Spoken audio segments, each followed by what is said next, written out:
নাহমাদুহু ওয়া নুসাল্লি আলা রাসূলিহিল কারীম। আউযু বিল্লাহি মিনাশ শাইতানির রাজীম। ধারাবাহিকতায় আজ আমাদের পর্ব 11। আমরা তা সংক্ষিপ্ত তাফসীর উপস্থাপন করার চেষ্টা করব। আল্লাহ পাক রব্বুল আলামিন তিনি দেশে দেশে বিশৃঙ্খলা লুটিয়েছিল এমন একটি জাতির ইতিহাস তুলে ধরলেন কোরআনুল কারীমে। সূরা আল ফাজর আয়াত নাম্বার 11। সেই জাতি কারা ছিল, কেন তাদেরকে শিক্ষা হিসেবে, উপদেশ হিসেবে কোরআনুল কারীমে নবী মুহাম্মদ সাল্লাল্লাহু আলাইহি সাল্লামের কাছে নাযিল করলেন। দেশে দেশে বিশৃঙ্খলা করেছিল কোন জাতি, কারা তারা, এমন বিধ্বংসী ধ্বংস চালিয়েছিল কোন জাতি। আল্লাহ সূরা ফাজর আয়াত নম্বর 11 সেখানে বলেছেন, আল্লাতী নাতাগাউ ফিল বিলাদ, আল্লাতী নাতাগাউ ফিল বিলাদ, যারা দেশে দেশে বিশৃঙ্খলা লুটিয়েছিল, যারা দেশে দেশে বিশৃঙ্খলা লুটিয়েছিল।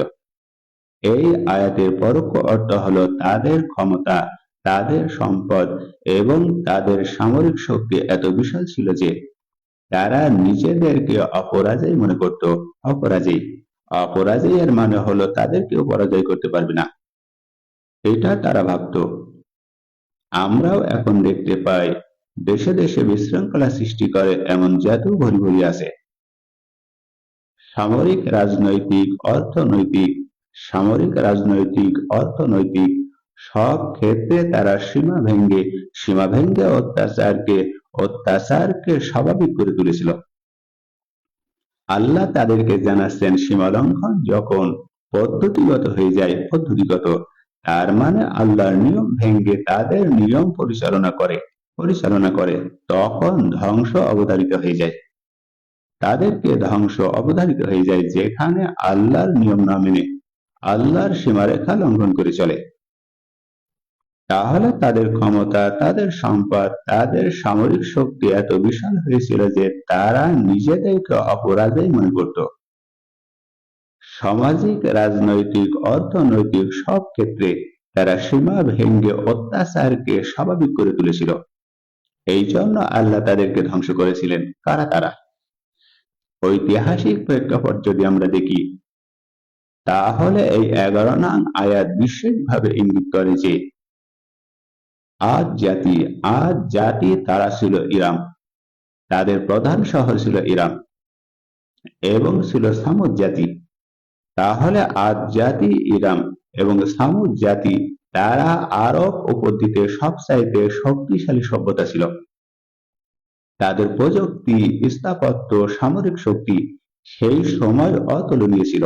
তারা দুর্বলদের উপর অত্যাচার করত, আইনকে নিজেদের বশীভূত বানাতো, আইনকে নিজেদের সুবিধা মতন ব্যবহার করত এবং আল্লাহর রসুলদেরকে প্রত্যাখ্যান করেছিল তারা। তাদের এই সীমা লঙ্ঘন শুধু স্থায়ী ছিল না, পার্শ্ববর্তী অঞ্চলগুলোতেও তারা ভয় বিস্তার করত। তার মানে আমাদের উপর হুকুম চালাতো।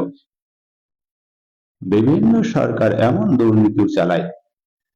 বর্তমান যুগের শিক্ষা নিয়ে যদি আমরা বলি, বর্তমান যুগের শিক্ষা নিয়ে এই 11 নং আয়াতে বলা হয়েছে যে রাষ্ট্রীয় পর্যায়ে জুলুম। তার মানে রাষ্ট্রীয় পর্যায়ে কোন রাষ্ট্র কোন অসহায় দুস্থর উপরে যদি জুলুম করে এবং মানবাধিকার লঙ্ঘন করছে এবং দুর্বল জাতির উপর আগ্রাসন চালাচ্ছে, সবই এই আয়াতের অন্তর্ভুক্ত। তাহলে আজকের সুপার পাওয়ার রাষ্ট্রগুলো যদি সীমা লঙ্ঘন করে, একই বিধান প্রযোজ্য ঐশ্বরিক ন্যায় সর্বদা কার্যকর, একই বিধান প্রযোজ্য ঐশ্বরিক ন্যায় সর্বদা কার্যকর। এই আয়াত থেকে যদি আমরা ভবিষ্যৎ ধর্মীয় ইঙ্গিত উপস্থাপন করি, ভবিষ্যৎ ধর্মীয় ইঙ্গিত হলো কিয়ামতের কাছাকাছি সময়ে যে জাতিগুলো শক্তিশালী হবে কিন্তু ন্যায় হারাবে। এই আয়াত সেই ভবিষ্যৎ বাস্তবতার পূর্বাভাস। যুক্তি বা প্রযুক্তি যতই শক্তিশালী হোক না কেন, নৈতিক ভাঙ্গন হলে পতন নিশ্চিত। নবী সাল্লাল্লাহু আলাইহি সাল্লাম তিনি বলেছেন, অত্যাচার অন্ধকারের স্তর সম হয়ে দাঁড়াবে। অত্যাচার অন্ধকারের স্তর সম হয়ে দাঁড়াবে কিয়ামতের দিন। নবী সাল্লাল্লাহু আলাইহি সাল্লাম তিনি আরো বলেছেন যে আল্লাহ জালিমকে অবকাশ দেন, জালিমকে অবকাশ দেন, কিন্তু যখন পাকড়াও করেন তখনও ছেড়ে দেন না। তাহলে এই দুটি হাদিস সূরা আল ফাজরের 11 নম্বর আয়াতের মর্ম অর্থ পুরোপুরি ব্যাখ্যা করেছে। তাফসীরের কিছু রেফারেন্স দেব। তাফসীরে ইবনে কাসির তিনি বলেছেন যে 11 নং এই আয়াতের মূল আদ জাতির উদ্দেশ্যে। তারা বহু দেশে আধিপত্য বিস্তার করে মানুষকে দাসে পরিণত করেছিল। বর্তমানে দুরবস্থা এমন পরিবেশ কিছু রাষ্ট্র করছে।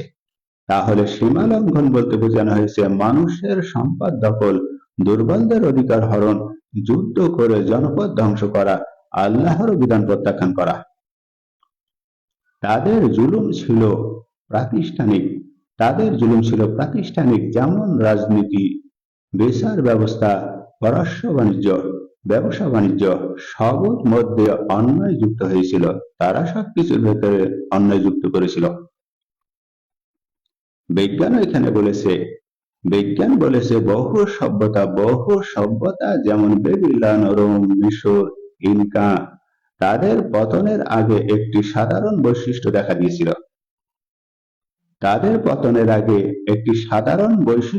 দিয়েছিল। আর সেটা হলো ক্ষমতার অপব্যবহার। দুর্নীতি করেছিল, নৈতিক ভাঙন দেখিয়েছিল। এইগুলো দেখানোর কারণে তারা পতন হয়েছিল। এখানে সমাজবিজ্ঞান একে বলে অতিরিক্ত সম্প্রসারণের পতন তত্ত্ব। আমরা 11 নম্বর আয়াতের সাদৃশ্য নিয়ে অন্যান্য ধর্মগ্রন্থ কি বলেছে? অন্যান্য ধর্মগ্রন্থে বলা হয়েছে, যেমন তাওরাতে বলা হয়েছে, তাওরাতে ব্যবস্থা বিবরণীয় দেউতরনমি সেখানে বলা হয়েছে অধ্যায় 28 শ্লোক 45-এ, তুমি যদি অন্যায় করো এবং আল্লাহর বিধান অমান্য করো তবে তোমার ওপরে বিপদ নেমে আসবে। আরো বলা হয়েছে বাইবেল ঈশাইয়া অধ্যায় 14 শ্লোক 5-6, সেখানে বলা হয়েছে বাইবেলে অত্যাচারী রাজদণ্ড ভেঙে দেওয়া হবে। সেই জাতিগুলোর উপর প্রখরত জুলুম চালাতো। তাহলে কেন বলা হয়েছে যারা অত্যাচারী তাদের রাজদণ্ড ভেঙে দেওয়া হবে? সে রাজা হলেও যারা জাতিগুলোর উপরে জুলুম করত, তার মানে এখানে কোন দেশের সরকারকে বলা হচ্ছে। আরো বলা হচ্ছে হিন্দু ধর্মগ্রন্থ মহাভারত শান্তি পর্ব অধ্যায় 59 শ্লোক 46-এ, সেখানে বলা হয়েছে যে রাজা প্রজার উপরে জুলুম করে সে নিজের পতন নিজে ডেকে আনে। আমরা এটা বাস্তবের সাথে মিল পাচ্ছি বর্তমান দুরবস্থা দেখলে।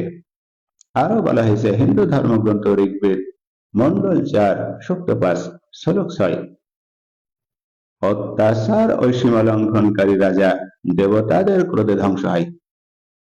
তার মানে অত্যাচার ও সীমা লঙ্ঘনকারী রাজা, যে রাজা মানুষের উপর অত্যাচার করে, সীমা লঙ্ঘন করে, যে সীমা মহান আল্লাহ বেঁধে দিয়েছেন, এই দুটো কারণে দেবতাদের ক্রোধে ধ্বংস হন। তার মানে মহান ঈশ্বর তাকে ধ্বংস করবে। আরো বলা হয়েছে বৌদ্ধ ধর্ম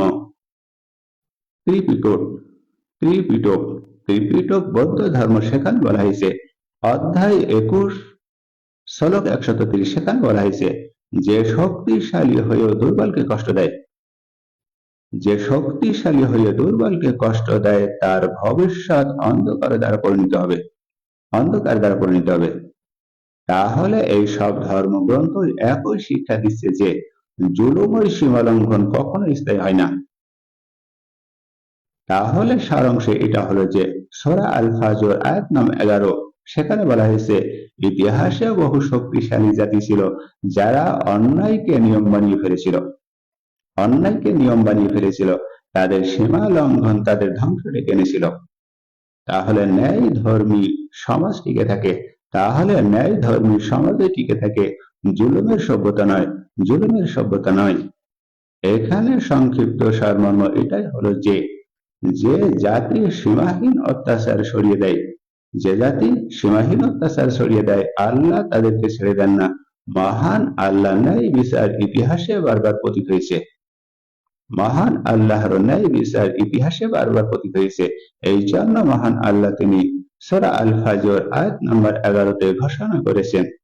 তিনি সেখানে ঘোষণা করেছেন, তিনি বলেছেন যে আল্লাতী নাতাগাউ ফিল বিলাদ, আল্লাতী নাতাগাউ ফিল বিলাদ, যারা দেশে দেশে বিশৃঙ্খলা করেছিল। এখানে শুধু নিজের দেশে বিশৃঙ্খলা করেনি, বহির্ভূত দেশে বিশৃঙ্খলা ছড়িয়েছিল। তাদের এই ক্ষমতা, তাদের এই সম্পদ, তাদের এই সামরিক শক্তি এত বিশাল হয়েছিল যে তারা নিজেদেরকে অপরাজয় মনে করেছিল, আমাদেরকে পরাজয় করতে পারবে না। সামরিক, রাজনৈতিক, অর্থনৈতিক সব ক্ষেত্রে তারা সীমা ভেঙে অত্যাচারকে স্বাভাবিক করে তুলেছিল, স্বাভাবিক করে তুলে ধরেছিল।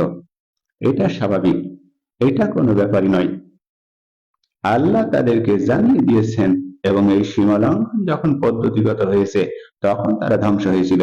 এই ধ্বংস অবধারিত হয়েছিল। আল্লাহ পাক রব্বুল আলামিন ইতিহাস থেকে বর্তমান স্বৈরাচারী সরকারকে শিক্ষা নেওয়ার মতন তৌফিক এনায়েত দান করুন। সকলে বলুন আমিন।